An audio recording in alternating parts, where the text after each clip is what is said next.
ಮಾದರಿ ಆಗ್ತಕ್ಕಂಥ ರೀತಿಯಲ್ಲಿ ಅವರಿಬ್ಬರ ಹೆಸರಿನಲ್ಲಿ ಇದು ನಮಗೆ ಸ್ವಂತಕ್ಕಲ್ಲ.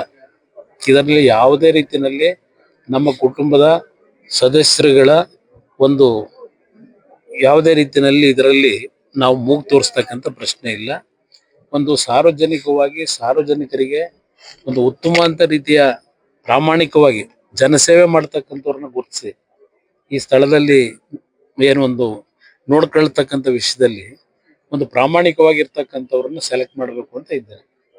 ಅದನ್ನು ನಮ್ಮ ತಂದೆಯವರ ಜೊತೆನೂ ಮಾತಾಡಿದ್ದೇನೆ, ನಮ್ಮ ಕುಟುಂಬದ ಸದಸ್ಯರ ಜೊತೆನೂ ಮಾತಾಡಿದ್ದೇನೆ. ಯಾವುದೇ ರೀತಿಯ ರಾಜಕೀಯದ ಸೋಂಕು ಈ ಸ್ಥಳದಲ್ಲಿ ಇರಬಾರದು. ಯಾವುದೇ ಕಾರಣಕ್ಕೂ ರಾಜಕೀಯಕ್ಕೆ ಮಹತ್ವ ಕೊಡ್ತಕ್ಕಂಥ ಪ್ರಶ್ನೆ ಇಲ್ಲ. ಈ ಸ್ಥಳದಲ್ಲಿ ನಾವೇನು ಈ ಭಾಗದ ನಮ್ಮ ರೈತರು, ಬಹುಶಃ ನಾನು ಈ ಒಂದು ಕೆಲವು ರೈತರನ್ನ ಕರೆಸಿ ಮಾತಾಡಿದಾಗ ಅವರು ಅತ್ಯಂತ ಸಂತೋಷದಿಂದ, ನೆನ್ನೆನೂ ಸಹ ಕರೆಸಿದ್ದೆ, ಅವರೆಲ್ಲರ ಜೊತೆನೂ ಮಾತಾಡಿದ್ದೇನೆ.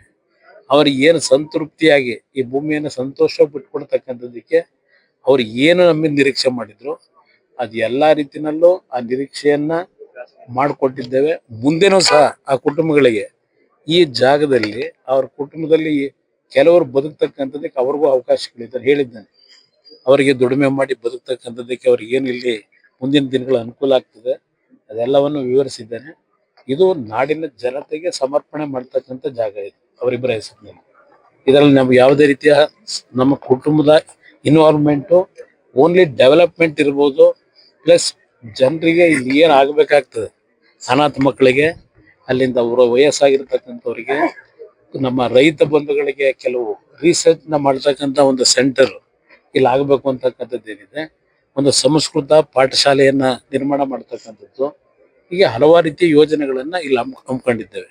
ಅದಕ್ಕೆ ಧಾರ್ಮಿಕವಾಗಿ ನಡೆಸ್ತಕ್ಕಂಥ ಕೆಲವು ವ್ಯಕ್ತಿಗಳನ್ನ ಮತ್ತು ಸಾಮಾಜಿಕವಾಗಿ ಯಾವುದೇ ರೀತಿಯ ಸಮಸ್ಯೆಗಳಿಲ್ಲದೆ ಸ್ವಾರ್ಥದ ಒಂದು ಭಾವನೆಗಳನ್ನು ಇಟ್ಕೊಳ್ಳದೆ ಸಮಾಜದ ಕಷ್ಟದ ಇರತಕ್ಕಂಥವ್ರನ್ನ ಅವರ ಮಕ್ಕಳ ರೀತಿ ನೋಡ್ಕೊಳ್ತಕ್ಕಂಥ ವ್ಯಕ್ತಿಗಳನ್ನ ಆಯ್ಕೆ ಮಾಡ್ಬೇಕು. ನಾನು ಆ ವಿಷಯ ನಮ್ಮ ಅಣ್ಣ ತಮ್ಮದ ಜೊತೆನೂ ಚರ್ಚೆ ಮಾಡಿ ನಿರ್ಣಯ ಮಾಡ್ತೀವಿ. ಬಹುಶಃ ಇದು ಒಂದು ಮಾದರಿಯಾಗಿ ಈ ಭೂಮಿ ಇರೋವರೆಗೆ ಶಾಶ್ವತವಾಗಿ ನೆಲೆಸಿ ನಮ್ಮ ತಾಯಿ ತಂದೆ ಹೆಸರಿನಲ್ಲಿ ಅವರಿಗೆ ಬದುಕಿಗೆ ನೆರಳಾಗ್ತಕ್ಕಂಥ, ಬದುಕಿಗೆ ದಾರಿ ತೋರಿಸ್ತಕ್ಕಂಥ ಯೋಜನೆಗಳನ್ನ ಇಲ್ಲಿ ಮಾಡಬೇಕು ಅಂತಕ್ಕಂಥದ್ದಕ್ಕೆ ಈಗಾಗಲೇ ಒಂದು ನೀರಿನ ನಕ್ಷೆಯನ್ನು ತಯಾರು ಮಾಡಿ ಇಟ್ಟಿದ್ದೇನೆ. ನಾನು ಅದನ್ನೆಲ್ಲವನ್ನ ನಮ್ಮ ಕುಟುಂಬದ ಸದಸ್ಯರ ಜೊತೆ ಹಂಚ್ಕೊಂಡಿದ್ದೇನೆ.